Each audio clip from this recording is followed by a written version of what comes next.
Sa number 6, pagpangutod sa kapin 50 ka mga puno sang Gemelina kag mahogani sa Barangay Granada sa Bacolod ang may pahanugot sa barangay. Ginapatukod nga sidewalk kag drainage kabangdanan sang pagpangutod sa mga puno. Yaring report ni Romeo Subaldo. May isa ka grupo sa mga lalaki sa may highway sa Barangay Granada padulong sa Alangilan nga nagapangutod sang puno sang mahugani.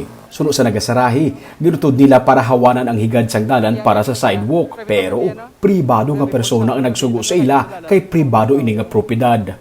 Sa unhan, may mga napulo ka mga puno sang mahugani nga napangutod na. Katupad sini ang nagapadayon nga construction sang sidewalk ag drainage system. Sa ginali na lang nagbuubo ang ulan kaina, ang mga motorista nagpasilong sa sining at tiyanggi sa tabok. Suno sa kay Rico, isa ka ahente nga nagarota sa Granada.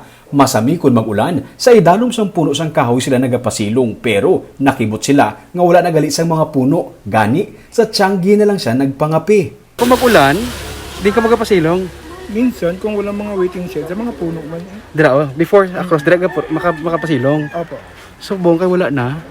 Hindi ko nga sir alam kung bakit ganito na nangyari. So, that's why diri na lang.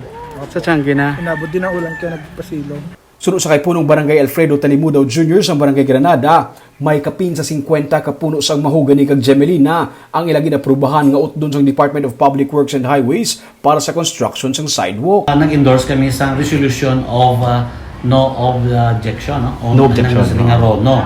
And then, that is a prerequisite para nga makaprocess sila sang ilang ang contractor, makaprocess ang ilang permit sa DENR kag may concern dira, may mga lube so sa Philippine Coconut Authority.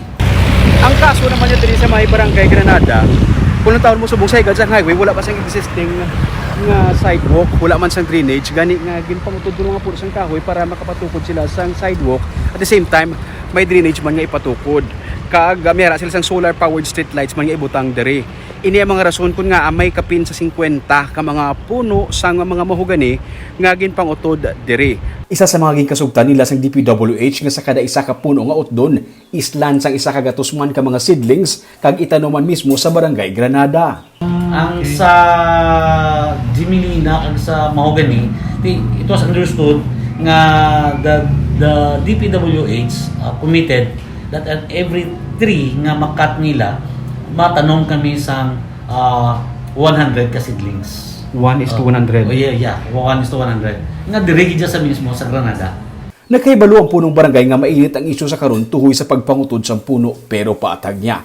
Ila ini nga gipahanugutan sa tong bulan sang Marso kay may inugtukod pagid nga mga sidewalk plus tourism lights nga solar. So kung napuno sang kahoy, it defeats its purpose nga masigang suga, hindi sa makikita sa adlaw nga ma-charge sa battery sa sinang tourism lights. Secondly,